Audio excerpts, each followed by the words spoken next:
क्या महिलाएं गायत्री मंत्र का जप कर सकती हैं, हाँ या नहीं? गायत्री ब्राह्मण की मूल है और यज्ञोपवीत संस्कार वाला व्यक्ति ही गायत्री का जप कर सकता है। जय हो। स्त्रियों को यज्ञोपवीत पहनने का अधिकार नहीं है, तो इसका मतलब है कि जो है स्त्रियां गायत्री का जाप नहीं कर सकती। बहुत बहुत साधुवाद महाराज जी। बहुत आर्य समाज आपको शास्त्रार्थ की चुनौती देता है। गायत्री मंत्र का जाप लड़कियां कर सकती हैं ना, स्त्री को गायत्री मंत्र का जाप नहीं करना चाहिए। फिर कौन सा मंत्र जपें?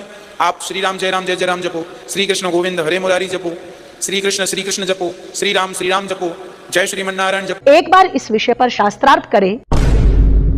अगर हम ज्ञानी लोगों की बात माने, अगर हम वेदों की बात माने, तो माताओं को गायत्री का पाठ नहीं करना चाहिए। इसलिए माता बहनों को कहा गया कि आप और मंत्र जो हैं आपके गुरु के द्वारा आपको प्राप्त हैं, तो उस बड़ी स्थिति में जाने की आवश्यकता नहीं है। आपको चाहिए कि आप गुरु के मंत्र को ही जापें जो आपके गुरुजी ने दिया। तो जो भी उस शास्त्रार्थ में हार जाए वो उसी की विचारधारा को स्वीकार कर ले। भारत देश एक संस्कृति प्रधान देश है और कहा जाता है कि सा प्रथमा विश्ववाराह संस्कृति। जो हमारा वैदिक सनातन धर्म है यही उस संस्कृति से जुड़ा हुआ है जो प्रथम है। सभ्यताएं अनेक हो सकती हैं लेकिन संस्कृति केवल एक ही होती है और वह है सत्य सनातन वैदिक धर्म संस्कृति। जिस वैदिक धर्म संस्कृति की मान्यता को मानने में इस भारतवर्ष की भूमि पर समय समय पर अनेक ऋषियों ने, संतों ने, महात्माओं ने, विद्वज्जनों ने जन्म लिया है और अपने आत्मबल के आधार पर इस वैदिक संस्कृति का विस्तार किया है। उसी में एक नाम आता है आदि गुरु शंकराचार्य का। निश्चित जिस समय भारत के अंदर बौद्ध मत, जैन मत चरम सीमा पर पनप रहा था, ऐसी विषम परिस्थितियों में आदि गुरु शंकराचार्य ने आकर के सनातन संस्कृति को बचाने का कार्य किया है, जिसकी भूरी भूरी प्रशंसा महर्षि दयानंद ने भी अपने अमर ग्रंथ सत्यार्थ प्रकाश में की है। और आदि गुरु शंकराचार्य की विचारधारा से जो हमारे सन्यासीगण संत जन जुड़े हुए हैं, निश्चित मैं उन सभी को नमन करती हूँ, प्रणाम करती हूँ। तो पिछले दिनों मैंने आपकी कुछ वीडियोस जो बहुत सोशल मीडिया पर वायरल हो रही हैं उनको देखा और आप दोनों का जो उसमें विचार मुझे लगा कि मुझे इस पर कुछ कहना चाहिए, वो एक ही था कि स्त्रियों को गायत्री मंत्र बोलने का अधिकार नहीं है। गायत्री मंत्र बोलने का अधिकार स्त्रियों को इसलिए नहीं है क्योंकि स्त्रियों का यज्ञोपवीत संस्कार नहीं होता और जिसका यज्ञोपवीत संस्कार होता है वही केवल गायत्री मंत्र बोल सकता है, दूसरा नहीं। मैंने आपके बहुत अच्छे विचारों को भी देखा जो आपने कहा कि धर्म बहुत नहीं होते, धर्म एक ही होता है। निश्चित मैं उससे बहुत प्रभावित भी हुई।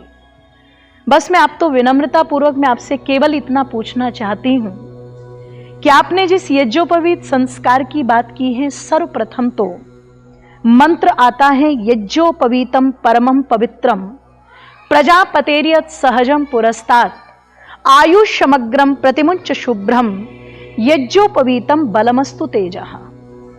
जिस समय यज्ञोपवीत को धारण किया जाता है, कोई भी ब्रह्मचारी जब यज्ञोपवीत को पहनता है तो आचार्य इसी मंत्र का उपदेश करके यज्ञोपवीत ग्रहण कराता है। इस संपूर्ण मंत्र की व्याख्या मैंने एक नहीं अनेक विद्वानों की पढ़ी, अनेक विद्वानों का भाष्य पढ़ा, लेकिन किसी भी विद्वान ने इस मंत्र का यह भाष्य नहीं किया कि ये संस्कार केवल और केवल बालकों का होता है, बालिकाओं का नहीं होता। यज्ञोपवीत हमारी वैदिक संस्कृति का धार्मिक चिन्ह जो 3 धागों में बंधा हुआ है, मातृऋण, पितृऋण और देव ऋण की मर्यादा को हमें बताता है। तो मेरा प्रश्न आपसे सर्वप्रथम तो ये है कि मातृऋण क्या केवल पुरुषों के ऊपर होता है, महिलाओं के ऊपर नहीं होता? पितृऋण क्या केवल पुरुषों के ऊपर होता है, महिलाओं के ऊपर नहीं होता? और देव ऋण क्या केवल पुरुषों के ऊपर होता है, महिलाओं के ऊपर नहीं होता? सर्वप्रथम इस शंका का समाधान आप अवश्य करें और मंचों से करें।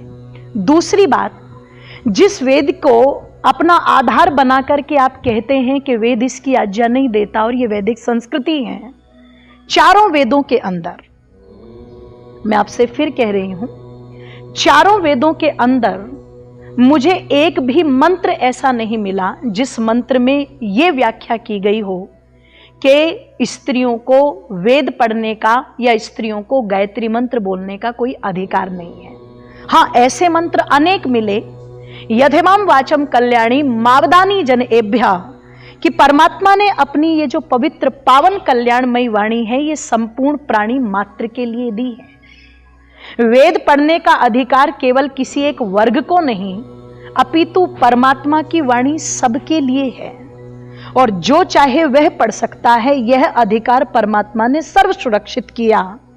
फिर आप कैसे कह सकते हैं कि परमात्मा अपने पुत्रों को अधिकार दे और अपनी पुत्रियों को अधिकार न दे? क्या परमात्मा अन्यायकारी है?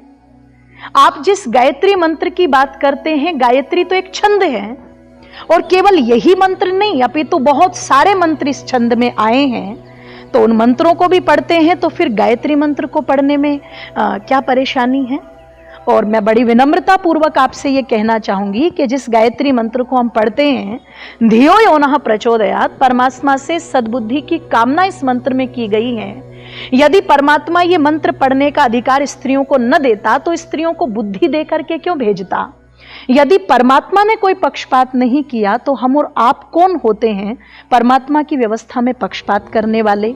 मैं बहुत छोटी हूं, पर फिर भी आत्मिक बल के आधार पर और ऋषियों की मान्यताओं के आधार पर इतना कहना जरूर चाहूंगी, यदि आप इस शंका का समाधान मंच से कर सके तो करें, नहीं तो आर्य समाज आपको शास्त्रार्थ की चुनौती देता है।